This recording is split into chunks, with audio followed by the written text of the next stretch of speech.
Hai, Assalamualaikum. Nah, di kesempatan kali ini saya akan menjelaskan mengenai pengertian ilmu ekonomi, konsep dasar ekonomi, serta ruang lingkupnya. Nah, yang pertama ini membahas mengenai pengertian ilmu ekonomi, yang dimana ilmu ekonomi ini adalah suatu bidang ilmu yang mempelajari cara pengelolaan sumber daya, baik secara individu, kelompok, maupun suatu negara, dalam upaya mencapai kemakmuran serta kesejahteraannya. Nah, itu tadi secara umumnya. Kalau secara etimologinya, ekonomi itu berasal dari bahasa Yunani yang terdiri dari dua, yaitu oikos dan nomos. Nah, oikos ini memiliki arti keluarga atau rumah tangga, sedangkan nomos adalah aturan atau hukum. Nah, jadi secara literasi, ilmu ekonomi ini adalah tata aturan rumah tangga atau pengelolaan rumah tangga. Baik, selanjutnya yaitu membahas mengenai konsep dasar ilmu ekonomi. Nah, di konsep dasar ilmu ekonomi ini terdiri dari 4, yaitu kegiatan ekonomi, tindakan ekonomi, motif ekonomi, serta metodologi ilmu ekonomi. Nah, yang pertama yaitu kegiatan ekonomi. Kegiatan ekonomi ini terdiri dari 3. Yang pertama produksi, yang kedua konsumsi, dan yang ketiga distribusi. Nah, baiklah. Nah, jadi terdiri dari 3 tadi ya. Nah, yang pertama yaitu produksi. Nah, dalam produksi ini ialah aktivitas yang menghasilkan suatu barang atau menambah nilai guna barang, baik itu barang atau jasa ya. Nah, yang kedua konsumen atau konsumsi. Nah, kalau konsumsi ini aktivitas yang menghabiskan nilai guna suatu barang atau jasa. Bisa juga dia menggunakan barang atau jasa tersebut. Nah, yang ketiga distribusi. Distribusi ini merupakan penyaluran atau penyebaran jasa atau barang. Nah, kemudian yang kedua ini yaitu tindakan ekonomi. Nah, tindakan ekonomi ini merupakan suatu usaha manusia memilih hal-hal terbaik dan menguntungkan hidupnya sesuai dengan kemampuannya. Nah, tindakan ekonomi ini berdasarkan 2 ya, yaitu ada tindakan rasional dan irasional. Nah, tindakan rasional ini ialah yang sesuai dengan kenyataannya. Nah, kalau irasional itu yang tidak sesuai kenyataannya. Nah, di mana rasional ini dia berkaitan dengan usaha manusia dalam menentukan pilihan dan menguntungkan dia, tapi sesuai dengan kenyataannya. Nah, sedangkan irasional itu merupakan kebalikannya dari rasional tadi. Nah, yang ketiga yaitu motif ekonomi. Nah, motif ekonomi ini merupakan tujuan atau alasan manusia melakukan tindakan ekonomi tersebut.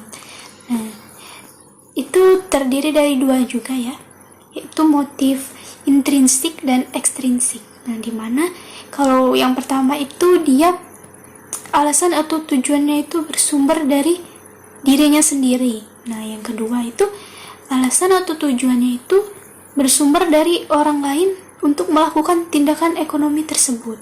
Selanjutnya yaitu metodologi ilmu ekonomi.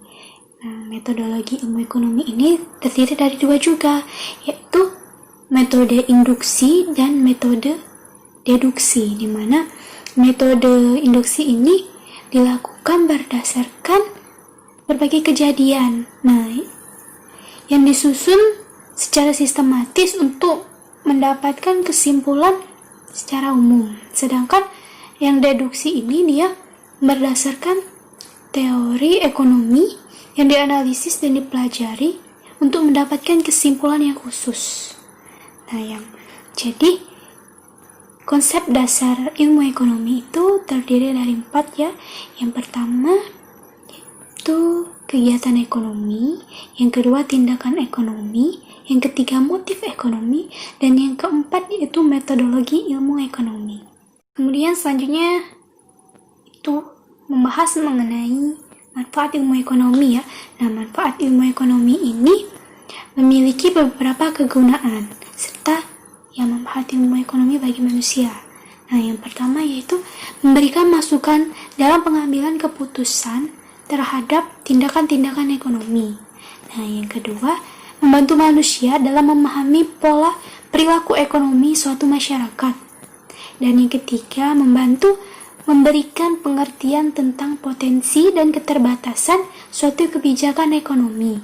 Nah, dan yang terakhir yaitu meningkatkan kepekaan manusia terhadap masalah ekonomi dan global. Itulah manfaat dari ilmu ekonomi. Nah, selanjutnya yaitu kita membahas ruang lingkup ekonomi. Ini adalah materi yang terakhir. Nah, baik, kita lanjutkan ya. Nah, ruang lingkup ekonomi ini terbagi menjadi dua, yaitu makro dan mikro. Nah, mengapa ruang lingkup ini dibagi menjadi dua? Nah, tujuannya itu agar memberikan batasan atau asumsi yang jelas. Nah, supaya kita itu mempelajarinya lebih mudah. Begitu. Nah, kemudian di sini dijelaskan bahwa yang pertama ya, ekonomi makro. Ekonomi makro ini dia adalah penentu tingkatan kegiatan ekonomi yang diukur dari pendapatan. Nah, ini menjadi alasan mengapa ekonomi makro dikenal sebagai teori pendapatan atau income theory.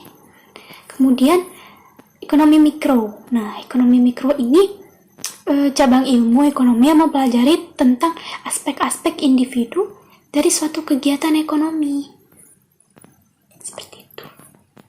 Atau intinya itu, ekonomi mikro ini merupakan penentuan harga.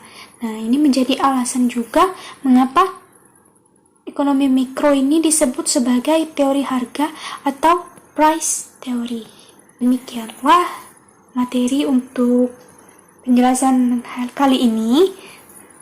Jika tidak jelas atau ada kesalahpahaman atau kesalahan kata, mohon diterima karena kita adalah manusia yang tak luput dari kesalahan serta kekurangan. Saya ucapkan terima kasih dan Assalamualaikum warahmatullahi wabarakatuh. Semoga bermanfaat.